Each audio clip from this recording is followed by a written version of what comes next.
Satnam, familia Kundalini Yoga, feliz y amado presente. Hoy quiero hacer un audio, un podcast un poco diferente a lo que he venido manejando en las sesiones pasadas, porque en referencia a la práctica Kundalini Yoga hay por supuesto mucho que decir para todos los practicantes, todos aquellos deseosos de empezar a inmiscuirse en esta sagrada tecnología. Es bastante hermoso y profundo cómo podemos investigar más de nosotros mismos, adentrándonos más en nosotros mismos, y esta sagrada tecnología sin duda alguna permite una buena oportunidad para poder conocer esto que tanto anhelamos y que con el paso de la práctica sin duda alguna van a irse descifrando algunas respuestas o muchas respuestas.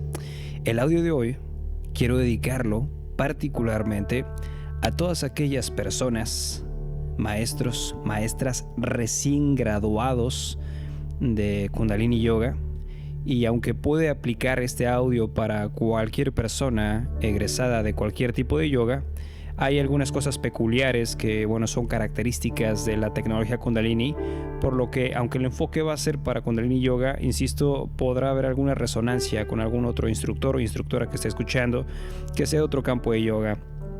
Y antes de comenzar el audio, quisiera hacerte una invitación para que, si resuenas con esto, puedas suscribirte al canal, para que puedan llegarte las notificaciones de cuando suba algún video, alguna crilla, algún podcast o alguna clase en particular, alguna meditación en particular, puede llegarte esto a tu correo electrónico y a una notificación y estés pendiente de todo esto. Así es que empiezo con el audio el día de hoy, y es que me he encontrado a lo largo de estos años que tengo en la práctica Kundalini Yoga a varias personas que se han graduado de sus certificaciones y desean emprender el maravilloso, majestuoso camino de la instrucción, ese bello dharma de poder compartir lo que ahora ya se ha conocido, lo que ahora ya se ha saboreado. Y en efecto, el audio de hoy es compartirles totalmente, y lo dejo claro, desde mi experiencia como instructor de Kundalini Yoga. Quiero compartir qué es lo que a mí me ha dejado la enseñanza y qué es lo que he aprendido también como estudiante. Así es que si tienes ganas de dar clases y de repente son muchas cosas que sabes que tienes que tomar en cuenta para considerar mostrar tu esencia, mostrar tu presencia física, son varios puntos que te van a ayudar, o varios consejos que te voy a otorgar, y te serán bastante útiles para cuando emprendas el camino de la enseñanza. Sin duda alguna, para poder estar frente a un público, a unos estudiantes o una clase privada, mi primer consejo que te voy a dar es: practica las clases. No nada más practicar la clase que vas a enseñar, sino que tengas una práctica constante de diferentes crillas, que te vayas moldeando día a día en diferentes meditaciones, día a día en diferentes clases, día a día en diferentes pranayamas, que mezcles obviamente en la práctica las crillas, vayas variando y vayas entendiendo cómo es que en ti están trabajando. Primero es importante saber cómo están trabajando en ti, para que así puedas tener una idea general, no específica, pero general, de cómo es que va a trabajar la crilla en alguien más, o en algunas personas, o en una persona puede ser también. Así es que punto número 1 en este recorrido de consejos es: practica siempre tus clases, y practica siempre, no nada más las clases que des, pero en general toma más clases, haz más crillas. Esto es algo que tienes que hacer diario. Si te vas a dedicar a la enseñanza, no puedes parar en ninguna de tus veces que vayas en tus sadhanas o que estés en tu espacio, acudas a alguna sesión. Siempre tienes que estar practicando. La práctica al final va a hacer al maestro. Segundo consejo: tomar clases con otros maestros, otras maestras, te va a abrir un parteaguas maravilloso, porque te vas a dar una idea muy clara de cómo es que otros instructores, otras instructoras, tienen un estilo en particular de compartir la enseñanza. Puedes observar cuando vas a otras sesiones y ya estás deseosa de impartir las tuyas. Puedes observar la organización, la proyección de la persona, del instructor, de la instructora, herramientas que llegara a ocupar en sus clases, la forma en la que se dirige con los estudiantes, la forma en la que se expresa, y aunado a esto lo que vas a ir haciendo tú es, por supuesto, la clase la estás tomando, pero a la vez te estás dando esa oportunidad de observar, ya no como el estudiante que va a atender la sesión, sino también como un objeto de estudio para ver qué te gusta de la enseñanza de la persona que está dando clase en ese momento y qué te gustaría mejorar de eso que estás viendo. Eso te va a abrir diferentes puertas para saber cuál va a ser tu estilo. Y no se trata aquí como de copiar siempre estilos, porque creo fervientemente que cada instructor va teniendo un sello en particular, va teniendo una huella característica en su enseñanza, y eso va a hacer que vaya resonando completamente con los estudiantes que vaya a tener en un futuro. Así es que, como consejo número 2, te recomiendo tomar clases con diferentes maestros en diferentes ocasiones. Una vez que ya tenemos el consejo 1 y el consejo 2 en marcha, creo que antes de poder decir que ya te avientes de lleno a una clase regular, en donde ya estés constante en tu clase, sería quizá primero empezar a buscar o proponer a estudios de yoga cercanos que tú puedas sustituir algunas clases con algún maestro, alguna maestra no puede en algún estudio de yoga o en algún otro lugar que te ofrezcas para sustituir sus clases. ¿Por qué esto? Primero, porque cuando empiezas a aceptar clases que no son constantes, en este caso hablando de sustituir a algún maestro, esto te va a hacer y te va a dar a entender la forma en la que impartiste la clase y lo que te gustaría mejorar quizá en tus siguientes sesiones. Quizá te va a tomar más tiempo, quizá te va a tomar menos tiempo mejorar lo que hayas visto, y van a ser esas ocasiones en las que vas a sustituir que tendrás la oportunidad de observarte más ya en tu enseñanza. Entonces esto es menos presión a que si de repente ya te avientas sin nada de experiencia y semana a semana tienes el compromiso y quizá no te has sentido muy bien, quizá no te has organizado muy bien, y entonces tienes el tiempo suficiente cuando sustituyes de poder maquilar, de poder dirigir, de poder maniobrar mucho mejor y con mayor firmeza y proyección, pues eso que estás deseando. Así es que ese es el consejo número 3. Consejo número 4, algo que es elemental y primordial, insisto, desde mi experiencia, es: llega temprano a tus clases. En mi caso, usualmente llego media hora antes o más a mis clases. No soy de las personas que confabule con la idea de que el instructor va llegando prácticamente al ras de la hora, porque no está creando el espacio suficiente, el espacio necesario de llegar con esa calma, con esa puntualidad, con esa noción, con esa preparación de saber que tiene la gran responsabilidad de dirigir muchas almas que están esperando por él. Así es que si llegas con prisas, si llegas corriendo, no vas a estar en la frecuencia necesaria, calmada, tranquila, para poder atender una sesión con toda la sabiduría, con toda la entereza. Así es que importante es: llega siempre temprano a tu clase y vete al último. Espera que todos los estudiantes se vayan, o que al menos hayan quedado todas las respuestas, porque seguramente te van a hacer preguntas, que todas las personas hayan quedado con las respuestas claras. Y entonces, después de que ya no haya más preguntas, pues por supuesto ya puedes abandonar el lugar y bueno, continuar tu viaje, tu regreso a casa, o lo que sea, ¿no? Lo que tenga que ser al momento. Así es que importante en este número 4 es llegar temprano. Número 5, siempre ten tu playlist preparado. Porque en muchas ocasiones, cuando ya vas avanzando en estos pasos, de repente ahora sucede: ¿y qué canción pongo? ¿Qué mantra pongo? ¿O qué voy a poner ahorita? ¿Qué voy a proyectar, no?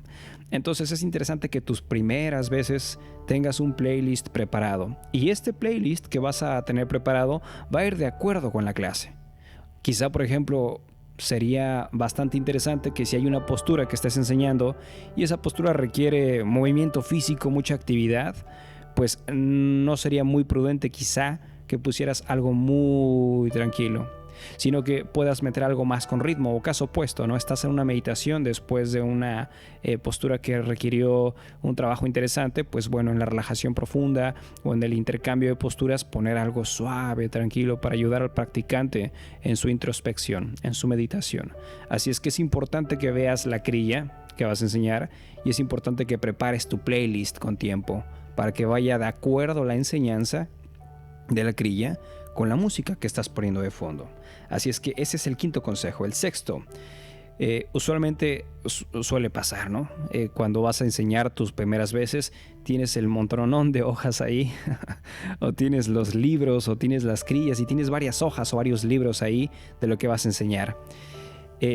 Una cosa muy importante es, cuando te presentas en la clase, llévate lo que exactamente vas a enseñar. No te lleves todos los libros, porque si no quizá te vas a perder. En andar buscando la página te vas a perder, y eso te distrae al atender a los estudiantes. Entonces te aconsejo venir con todas las hojas, 3, 4, 5 hojas, no sé, 2 o una hoja, ya con lo que vas a enseñar, para que no te pierdas tantísimo tiempo. Una vez que tengas el orden, eso ya no va a hacer que durante la sesión digas, ¿y ahora qué me toca enseñar? ¿Y ahora qué minuto va? ¿Y ahora qué tiene que seguir? ¿No? Ya vas formulando perfectamente tu seriada, tu secuencia. Así es que en el número 6 tenemos las hojas bastante ordenadas. Número 7. Esto es opcional. Incienso o esencias. Es decir, aromatizar el ambiente, limpiar el ambiente. Pero esto, y lo pongo como opcional porque hay lugares en los que no se presta por sistemas de alarma, quizá el incienso, pero quizás sí esencias, poner alguna esencia por ahí. Y también cabe respetar a las mujeres embarazadas, que de repente hay ciertos olores que son muy pesados para ellas, y hay que tener respeto por todos, ¿no? Que se busque la armonía en todos los sentidos. Así es que esto sería cuestión del practicante y del lugar donde se va a dar clase, si se puede poner alguna esencia o aromatizar, porque así cuando lleguen los estudiantes, cuando vayan entrando, pues encuentran esa frecuencia tranquila, esa paz, encuentran ese olor maravilloso y se sienten mucho más atraídos, ¿no? a esa introspección. Número 8. Algo que yo hago en particular, y seguramente los estudiantes que llegaran a estar escuchando este podcast, que viven en California o en las diferentes ciudades donde estoy, se dan cuenta que siempre, cuando llegan los estudiantes, por supuesto yo ya llegué con mucho tiempo, siempre los recibo meditando. Eso es algo muy característico y peculiar de mí, que fui atendiendo con el paso del tiempo, y saber que de acuerdo a mi enseñanza, a mi misión, a mi forma de impartir la clase, me gusta llegar con tiempo, tener estos preparativos que he mencionado, y por supuesto entrar en meditación. Meditación en esa introspección, para poder crear esa paz, esa tranquilidad, para poder crear el espacio energético vibracional, para que cuando el estudiante entre en un espacio que se sienta sagrado, que se encuentra en ese espacio en donde está el lenguaje de Dios, que es el lenguaje del silencio. No con esto quiero decir que no tenga la cortesía de saludarlos a todos los que vayan llegando, a todas las que vayan llegando, no, sino es algo nada más peculiar de mí, recibirlos en meditación, porque van siendo ellos, ellas sagrados, entrar en un lugar sagrado, y en ese lugar sagrado se va a llevar una práctica sagrada. Insisto, esto es algo muy particular de mi enseñanza, que al final, cuando termina la clase, entonces, por supuesto, empiezo a saludar, obviamente, o a despedir, o un abrazo, un saludo a las personas que deseen compartir conmigo en este caso. Y bueno, con eso se rompe la brecha de no hubo quizá alguna plática inicial, pero al término de la misma estoy disponible en su totalidad para poder entablar conversación o conversaciones con las personas que se vayan acercando. Así es que esto es algo muy particular de mi parte. Siempre lo recibo en meditación. Me gusta cuando tengo que empezar que ya me di ese espacio de meditación, de silencio, y estoy completamente listo para empezar mi sesión. Así es que ese es el número 8. Número 9. Una vez que empiezas ya a dar la clase, empiezas ya a hablar, yo te aconsejo utilizar una voz con seguridad y una voz con sabiduría. ¿A qué me refiero una voz con seguridad? Que si por ejemplo vas a tomar las hojas para explicar algo de la grilla, no se escuche muy bajito tu tono de voz, que la gente no entienda qué es lo que estás indicando en la postura. o en la meditación o en el pranayama, sino que realmente tengas una fluidez al hablar, que tengas seguridad en lo que estás diciendo, y esta seguridad te la va a dar la práctica previa, lo que mencionaba en el punto número 1, tu práctica constante. Esta seguridad te la va a dar esa práctica constante para que el día que estés sentado en el estudio o en el lugar donde vas a dar la clase de yoga, tengas ya esa sabiduría de lo que vas a proyectar. A eso me refiero con sabiduría y la seguridad de que lo estás haciendo conforme lo has planeado. Para esto, en el punto número 10, como consejo, del 9 me salto al 10, es si me voy a dedicar a impartir, a dar clase, me he encontrado también con muchas personas que tienen muchísimo conocimiento, saben tantísimas cosas, pero se les dificulta hablar. Y cuando tienes tanta información y no puedes comunicar, se tergiversa totalmente el plan inicial. Entonces, como un consejo que te doy en este punto es: toma cursos de comunicación asertiva. Toma cursos de expresión corporal, toma cursos de expresión vocal, toma cursos de gramática, dado que para mí una buena palabra, una buena comunicación parte perfectamente desde la gramática. Una buena gramática es una buena comunicación. Una pésima gramática es una pésima comunicación. Entonces, para ser más claros en lo que estamos explicando, para ser más legibles en todo lo que queremos proyectar hacia los demás, pues tenemos que tener una muy buena comunicación, y dentro de la comunicación también me refiero a la comunicación corporal, que tu cuerpo también vaya de acuerdo con lo que estás diciendo, aunado a la práctica yógica. Así es que ese número 10 es una propuesta que hago, ¿no? También tómate cursos de comunicación si crees que se te dificulta, si crees que te da pena de repente estar frente a gente y quieres quitarte la pena. Hay un montón de cursos que te puedes tomar en internet, o que puedes acudir quizás cerca de tu localidad para empezar a manejar tu cuerpo, manejar tu voz, manejar el tono de tu voz, modular tu voz.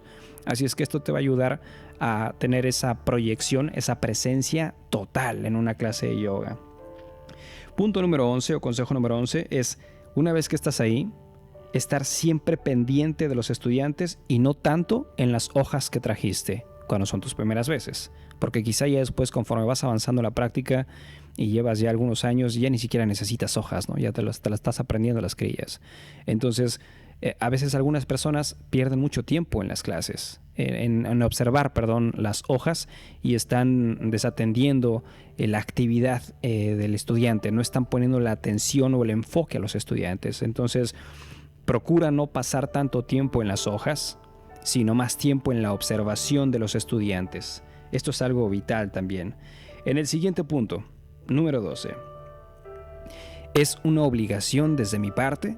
Es una obligación desde mi comprensión en estos años que llevo dando yoga, que sepas primeros auxilios. Es vital, importante que sepas qué va a pasar si algún día algún estudiante necesita alguna atención médica urgente, desde un desmayo, una fractura, en fin. Tienes que tomar cursos de primeros auxilios, eso es algo elemental. Porque si estás ahí, no nada más es para enseñar, sino para guiar. Y guiar físicamente, psicológicamente, espiritualmente, emocionalmente. Todo se te puede presentar ahí. Y suele suceder que cuando estás en la práctica de la enseñanza, es un poco diferente a lo que se aprendió en la teoría o en la práctica durante los meses de certificación. La práctica real es el maestro, que es el estudiante. El estudiante es tu maestro, va a ser tu maestra, tu maestro, porque te van a indicar qué es lo que tienes que perfeccionar en tu aprendizaje, en tu enseñanza, o qué es lo que tienes que potenciar. Entonces ellos te van a ir mostrándote a ti mismo cuáles son aquellos puntos a favor y aquellos puntos que puedes moldear todavía a una forma más elevada. Así es que primeros auxilios es algo elemental, es algo básico. En el número 13, que de primeros auxilios me voy al siguiente, es: tienes que estudiar forzosamente anatomía y fisiología del cuerpo. No podemos nosotros aprendernos y memorizar una clase de yoga y de repente sabemos que hacemos una crilla, por ejemplo, para los riñones, y no tengo ni idea de dónde están los riñones, ¿no? A lo mejor suena para algunos como eso es obvio. Bueno, yo lo sé, puede ser obvio, pero sí me he encontrado algunos casos en los que de repente no se sabe absolutamente nada de anatomía, nada de fisiología. Y esto es importante no nada más en la enseñanza, sino también cuando llegan estudiantes y te preguntan algo, oiga, me duele por acá, no sé qué es lo que me está oliendo, y tú sabes dónde te está señalando, sabes qué órgano hay por ahí, sabes qué músculos están, sabes los huesos correspondientes, sabes las glándulas. Entonces un buen conocimiento de anatomía y fisiología sin duda te va a ampliar el panorama para saber por dónde tienes que guiar a la persona que se te está acercando a ti. Siguiente consejo, que es el número 14. Algo vital también aquí que tienes que saber es posturas alternas en la práctica que estás llevando a cabo. Posturas alternas. No siempre la clase como está va a ser exactamente la misma clase que van a hacer todos. Van a haber cuerpos físicos que no van a poder hacer algunas posturas que están explicadas en su forma original. Y ante esto tienes que saber cuáles son las posturas alternas para toda la grilla. Porque te vas a encontrar quizá alguna sesión, alguna clase en la que todos pudieron, y te vas a encontrar quizá alguna clase en la que casi nadie pudo hacer esa postura. Entonces tienes que buscar las posturas alternas para que no se le complique a la persona, y sobre todo el estudiante que va a ir y que no puede hacer alguna postura, no se desanime en esto. Eso es algo que también yo recalco mucho en las clases. Si no puedes hacer postura A, hay postura B. Si no puedes postura B, hay postura C. Si no hay postura C, pues postura D, ¿no? Entonces siempre abrir ese margen para que puedas hacer sentir al practicante que puede sacar la clase. Que si no, porque no la está haciendo en ese momento, no quiere decir que no va a poder, sino que empieza con las diferentes variantes, va a encontrar su camino de perfección física hasta alcanzar el movimiento o la clase que se está pidiendo como tal, ¿no? Así es que es saber posturas alternas, y con todo esto también contraindicaciones. ¿Cuáles son las posturas que no puede hacer ciertas personas? ¿Cuáles son las respiraciones que no pueden hacer ciertas personas? Algún ejemplo que se me viene es respiración de fuego. No lo pueden hacer mujeres embarazadas, por ejemplo. Hay ciertas posturas cuando en el caso de la mujer está en el ciclo lunar, hay posturas que no se pueden hacer cuando está en el ciclo lunar. Entonces es importante saber las posturas alternas, pero también es muy importante saber cuáles son aquellas contraindicaciones. Esto es algo elemental también, porque si no podríamos perjudicar al practicante en vez de beneficiarlo si no sabemos estos datos. Número 15. Algo que creo yo y he venido trabajando desde hace un tiempo es tener carisma. Antes, cuando yo me certifiqué como instructor de Kundalini Yoga, seguía mucho ese patrón de conducta de el maestro serio, callado, y uno parecería como, ¿por qué está tan serio, no? y de repente, pues, el carisma, esa sonrisa que otorgas, suele abrir ese campo en el que hay más confianza todavía en la enseñanza y en el practicante.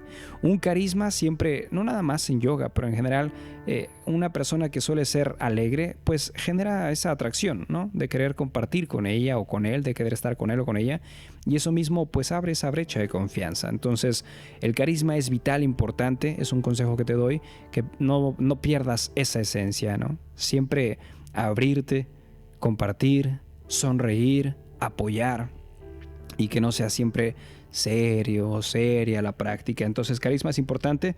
Número 16, punto 16 como consejo es caminar entre los estudiantes. Esto es por algunas razones específicas.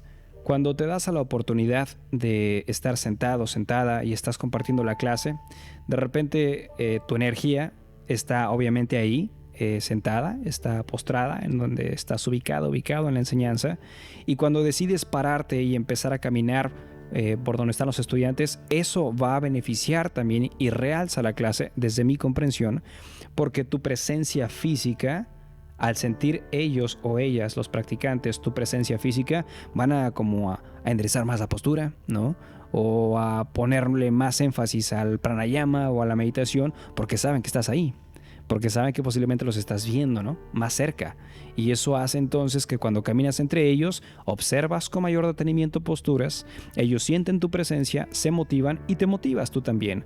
Y tu energía no se queda estancada en un lugar, tu energía la estás moviendo en toda la clase, en ciertas posturas, en ciertos momentos habría que hacer esas caminatas entre ellos y después regresar, por supuesto, ¿no? Al lugar donde estás enseñando, donde estás mostrando las posturas. Creo que esto te va a ayudar también bastante. Y bueno, como último consejo que te doy es empezar a tocar instrumentos. Si a lo mejor has visto el canal, te habrás dado cuenta al canal de YouTube, este canal, que tengo varios videos, audios de música. A mí me sucedió cuando empecé con la música que de repente veía algunas posturas que desde donde yo estaba sentado decía, aquí necesita como, el practicante necesita como más música más alegre, más dinámica, más movida, no sé. Y empezaba a comprar un tambor, una flauta, didgeridoo, campanas, algo que ayudase a expandir más lo que estaba yo mostrando, por lo que también pues me empecé a guiar, ¿no? Poco a poco con los instrumentos, y es algo que también realza la clase, ¿no? No es lo mismo tener una grabadora, ¿no? Y ahí proyectándose la música, a que también estés tocando música tú. Eso creo que también incentiva, motiva y va fundiéndose la frecuencia de la postura con la frecuencia del instrumento. Así es que es meramente una sugerencia, empezar a tocar instrumentos en tu clase de yoga, que aparte va magnífico todo esto, ¿no? Lo que es medicina musical para el alma e instrumentos van a realzar muchísimo tu clase. Eso es meramente un consejo. Así es que espero de todo corazón que te hayan funcionado o te funcionen estos tips que te doy. Me gustaría saber si tú eres ya instructora e instructor. Si algún consejo que no mencioné aquí te gustaría compartirlo, por favor déjalo en la caja de comentarios para que así muchas personas puedan verlo también. Y asimismo también como practicante, ¿qué piensas de estos consejos que acabo de proponer? Pueden haber más, pueden haber menos consejos, pero bueno, son los principales que me gustaría pusieras en práctica si ya terminaste la graduación y empiezas este maravilloso camino del Dharma, del servir. Así es que, pues muchas gracias por haber escuchado este audio. Estaré muy, muy atento a tus comentarios e insisto, si deseas suscribirte, dale clic al botón de abajo y a la campana para que te lleguen los videos o los audios o cualquier otra información que vaya subiendo. Crillas también. Muchas gracias y te abrazo desde el misterio de la luz. Sat Nam.